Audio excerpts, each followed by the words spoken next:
Hello and welcome back to Kim Reads as we continue with Moby Dick. Chapter 18, the first day. Boats! Boats! Cried Captain Ahab. Get into your boats, men. The captain shouted his orders while climbing down the upper deck. He was at the side of the ship in only a few quick steps. Soon all the boats but Starbuck's were in the water. The sea was smooth and calm. He was like a carpet laid out before them. All the men rowed swiftly, but they approached their target with care. Captain Ahab's boat was in the front. They were so close to the white whale that they could see his hump gliding smoothly through the water. Captain Ahab was breathless. He could see the whale's wrinkled head poking out of the sea. It was a beautiful sight. Bubbles danced alongside Moby Dick's head as he passed through the water. Birds hovered over the white whale's back. They swooped down to the water and picked up back into the sky. Sticking straight out of the whale's back was a long harpoon. It was another reminder of a hunter who had fought against the whale and lost. I understood how Moby Dick could draw so many men who believed they could conquer and capture this beast. At this moment, the whale looked easy to approach. Moby Dick looked gentle. This was a lie. Moby Dick, at long last, lifted himself up from the water. He arched his tremendous body into a perfect curve. He revealed his enormous head and terrifying jaw. Then the whale crashed back into the water, sprang from across the approaching boats, and dove back under. The men in the boats held their oars up. They were ready to drop them into the water and start rowing at their captain's call. Everyone waited for Moby Dick to appear. One of the men pointed in the sky. The birds, he called the birds. All the birds were suddenly flying toward Ahab's boat. They were making joyous cries. The birds could already see what was about to happen. The sea began to swell. Ahab looked down. There was a white spot far beneath his boat. It grew larger and larger.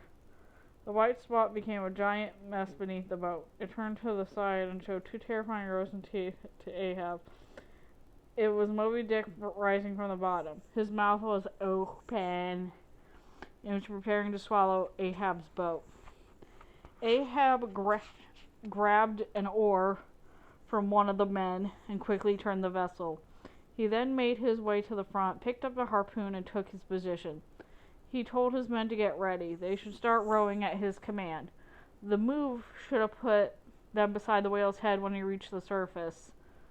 Moby Dick must have realized this, however, for he moved to follow Ahab. The white whale rolled over and rose to the surface, underbelly first.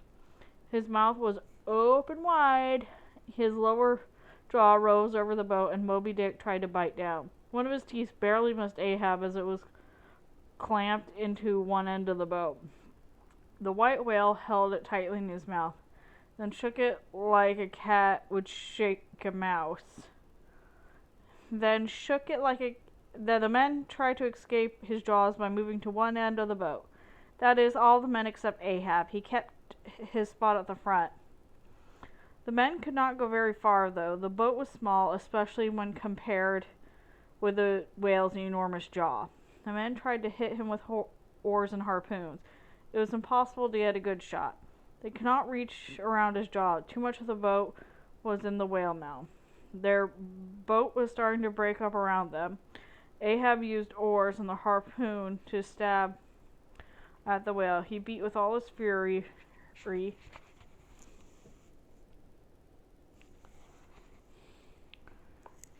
but to no success. The small boat snapped in two. All the men landed in the water. They swam back together and clung to half of the wreck. They bobbed up and down in the waves. Ahab was shown face first into the water. He sank beneath the surface. The white whale moved away from the wreckage. He swam a short distance from them. The top part of his head was so large that it rose 20 feet above the surface. The waves bounced against him as he waded. Then he started to swim again. He circled the wreckage and the crew. He was so powerful that it began to form a whirlpool. Ahab was struggling in the water. It was difficult for him to swim with one leg. His men were clinging to the wrecked boat and could not get to him. The other whaleboats, including the one I was on, were unharmed. We all witnessed the entire scene and wanted to desperately help the captain, but it was impossible to cross the path the whale made. His circle started getting smaller and smaller. All the men were trapped in the middle. Ahab shouted to the men still in the Pequod. "Sail on!" he shouted. "Sail!" A giant wave washed overhead and cut off the street. "Sail on the whale!" he called. "Drive him off!" The Pequod did just that.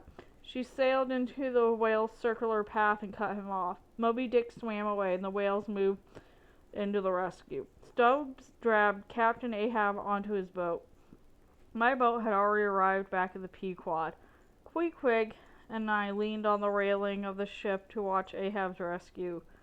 The old man lay on the bottom of Stubbs' boat, broken and bruised. He called Stubbs to him. "Where's the harpoon?" he asked. "Did we lose the harpoon?" "No, sir," Stubbs said. "We have it right here." Good. Ahab sighed. "Place it with me, please." Stubbs laid the harpoon on Ahab's chest. "And the men?" Ahab asked. "Did we lose any men?" Stubbs shook his head. "No, sir. They are all right here." "Help me up," Ahab said. "I want to stand." Stubbs and another man helped their captain stand up. He looked out in the direction that Moby Dick swam. "Look!" Ahab shouted. "I can see him now. It's all a spout spending spray from the sea. That's all I needed," he shouted. "I have my strength back. Get your oars ready. Arm the harpoons. We're back in the fight." The white whale, however, was still swimming with great speed. It was too great for a small boat powered by oars. There was no way they could keep up. So the two remaining boats were lifted back onto the Pequod, and the great ship took chase. In no time at all, we were following the foamy path of the white whale. The men in the mastheads watched for signs of Moby Dick. Whenever one could see the white mast breaking the surface, he called to the crew. He also let them know that the whale drove under. Ahab paced back and forth on the deck, waiting for Moby Dick to surface again. He was extremely agitated. He counted the minutes until an hour was up. An hour was as long as a whale could last underwater. As soon as that last second was counted, he called to the crew. "Has anyone seen him?" Ahab called. "Will anyone win the doubloon?"